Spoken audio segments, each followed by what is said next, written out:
Hello everyone, this is Oh My God, China documentary.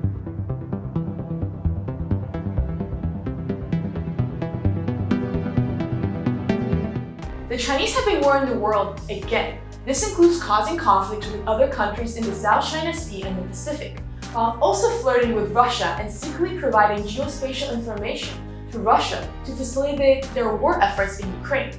Additionally, due to weak domestic demand and overproduction, China has been dumping large quantities of products overseas. This not only directly destroys local markets and flattens supply chains, but also eliminates local manufacturing jobs.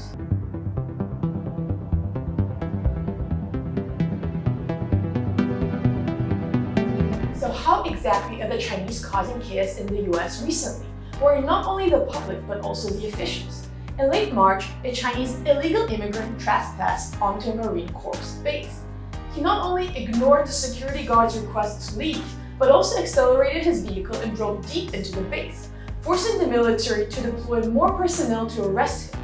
The military is now investigating the man's motives and intentions, as he may have been scouting the terrain, causing confusion and disruption, or sabotaging facilities. This incident has also raised concerns among Americans about the issue of refugees in China. In fact, Chinese refugees and illegal immigrants have been a major issue for the US in recent years. Due to the economic downturn and deteriorating human rights situation in China, a large number of Chinese people are looking to run from China. Run represents the word run through pinyin, meaning to escape from China. For example, on October 18, 2023, on the Chinese social media platform WeChat, the keyword immigration was searched a staggering 500 million times within a single day, forcing the Chinese authorities to claim they did not record this term. However, legal immigration usually requires meeting other government standards, such as residency time, marriage, or a certain amount of investment. Many people who are unable to meet these requirements end up resorting to illegal immigration. Among these, the most well-known method is taking the walking route. The walking route is a term used by Chinese netizens to refer to the process of first flying into Central or South American countries, then using boats or cars and walking to travel north, crossing the borders of various countries, jungles, rainforests, and small deserts in Central and South America, to finally reach the US-Mexico border. How serious is the situation of running from China by taking the route? Between October 2022 and September 2023 alone, more than 24,000 Chinese nationals were apprehended while attempting to cross the border, a number exceeding the total for the previous decade.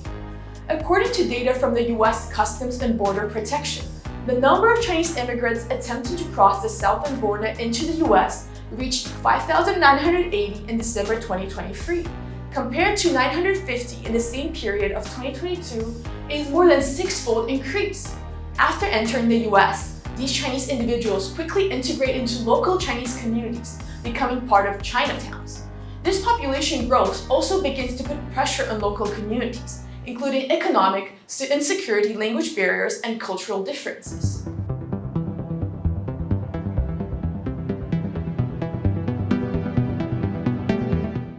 What is China's attitude towards this wave of illegal immigration? Instead of curbing it, they're taking advantage of it. The US Border Patrol has warned the Homeland Security Committee that among these Chinese illegal immigrants crossing the US-Mexico border, many are young Chinese men of military age and build. These individuals are highly suspected of being sent by the Chinese Communist Party as spies or soldiers to infiltrate the US. Several Republican senators have also co-signed a letter to Homeland Security Secretary Alejandro Mayorkas, expressing concerns about the complex mix of illegal immigrants at the US-Mexico border, which may include individuals assisting the CCP in cyber attacks, stealing secrets, and drug trafficking. The actual situation could be even worse. For example, Border Patrol Chief Jason Owens mentioned in an interview that although he did not directly name China, many of the refugees along the southern border are linked to drug trafficking and terrorist activities. After visiting the border, renowned host Dr. Phil directly stated on his show, "They're spies. This is a humanitarian crisis." The illegal refugee wave has even led to incidents like the aforementioned military base intrusion, directly transforming the issue of Chinese refugees into a national security crisis affecting the entire US.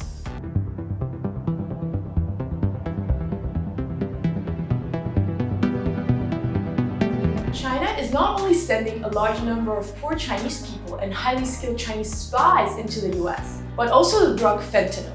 The rampant spread of fentanyl across the US has even led mainstream media to coin the term New Opium War to describe this new form of great power rivalry. How did this happen? Why is there a widespread of this China-related drug in the US? Starting in the mid-18th century, British merchants began selling opium produced in their colonies to China, using cheap trade as a cover for the illegal opium trade. In the late 18th century, the amount of opium imported into China began to grow exponentially. By the 1830s, more than 20,000 chests of opium were shipped from European and American colonies to China each year.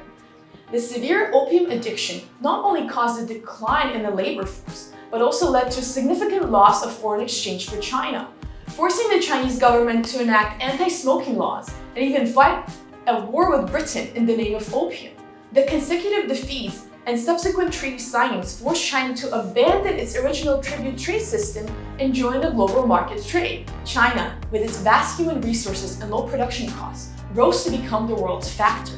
However, in recent times, due to the deterioration of the US-China relations, rising geopolitical risks, and the emergence of other countries like India and Mexico offering more favorable production conditions and cheaper labor costs, factories have been continuously relocating, causing China to gradually relinquish its throne as the world's factory.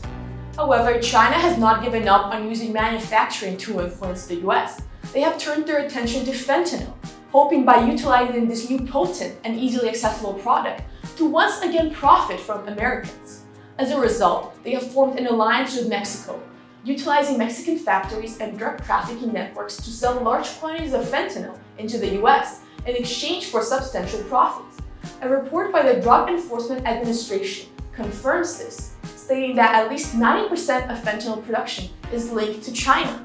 Chinese manufacturers may directly import finished products into the US or ship raw materials to Mexico, where they're processed into finished products and then transported across the border into the US. Furthermore, data from the US Customs Border Control reveals that in 2016 and 2017 fiscal years, all of the global fentanyl shipments and manufacturing seized, 97% of them originated from China. The Chinese involvement in fentanyl production, transportation, and sales has raised significant concerns within the US Congress. For instance, House Representative Andy Craig, along with 45 other members of the Congress from both the Democratic and Republican parties, wrote a letter to the Secretary of State Antony Blinken, urging for stronger diplomatic measures to address the issue of the made-in-China fentanyl. Former US State Department official David Usher bluntly pointed out the role of the CCP behind this issue, stating that Communist China is waging an undeclared opium war against the US. He further elaborated that the Chinese are collaborating with Mexican drug cartels and fentanyl trade, and Chinese political warfare operatives have taken over a significant portion of money laundering activities in North America and Canada. Asher also revealed that a large part of these fentanyl sales is orchestrated by a Chinese organized crime group with close ties to the CCP's United Front Work Department, the Triad, implying that CCP is the mastermind behind the scenes. The Triads, in collaboration with the Mexican drug cartels, are smuggling batches of drugs across the border into the US. Even the veteran US intelligence officer, John Casera, submitted testimony during a hearing of the House Financial Services Committee, explaining the cooperative drug trafficking model between the CCP, the Triads, and Mexican drug cartels.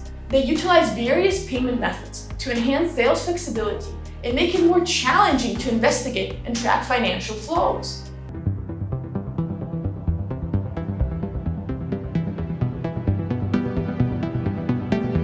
In March of this year, new research on fentanyl was published. The president of the think tank Government Accountability Institute, Peter Schweizer, published his new book, Blood Money: Why the Powerful Turn a Blind Eye While China Kills Americans. During an interview, he reiterated that fentanyl is China's tool to attack America. Schweizer pointed out that many individuals involved in the fentanyl transportation, manufacturing, and sales network are high-ranking officials within the CCP. That every section of this network is a Chinese operation. Schweizer further mentioned about a notorious gang leader in Taiwan, the White Wolf Chang'an Le. He stated that Chang'an Le is a supporter and works for the CCP. Chang and his affiliated Bamboo Union gang have close ties within the Sinaloa cartel in Mexico, assisting them in becoming a fentanyl kingpin.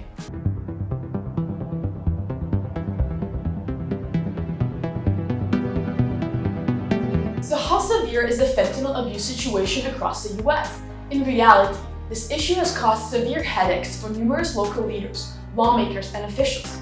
Major cities on both the East and West Coasts who witness individuals suffering from fentanyl abuse. They exhibit symptoms like paralysis, weakness, skin ulceration, and inflammation, resembling zombies as they slowly walk or even collapse. Ultimately, the increasing doses lead to death.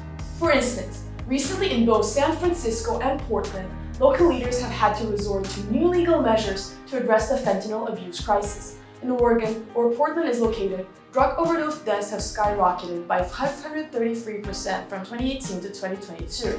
In San Francisco, over 600 people died from drug abuse in the streets in both the previous year and the year before that. The cost of purchasing drugs and its impact on people's lives has also led many people to become homeless due to their inability to work and pay rent. In Portland, the number of homeless individuals has more than tripled from 1,887 in 2015 to 6,297. Data released by the National Institute on Drug Abuse and the Centers for Disease Control Prevention reveals a rapid surge in drug overdose deaths over the past decade. In both 2020 and 2021, nearly 100,000 people died from drug overdoses, within a staggering 66% of those deaths linked to opioids like fentanyl. By 2023, drug overdose deaths officially surpassed the 100,000 mark, forcing the Department of Justice Drug Enforcement Administration to launch the One Pill Can't Kill initiative. During the initiative's implementation period from May to September 2022, they seized a total of 36 million fentanyl-laced pills.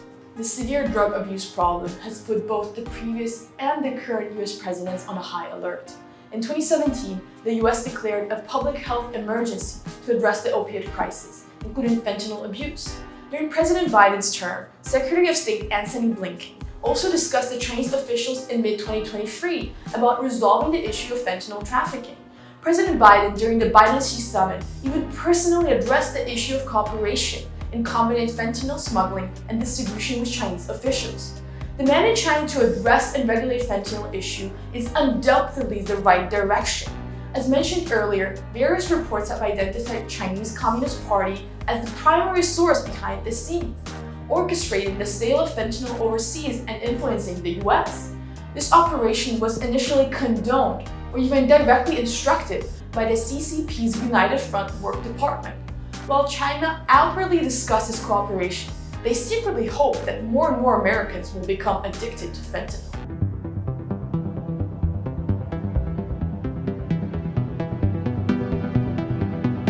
As the US election intensifies, domestic conflicts and divisions become increasingly apparent.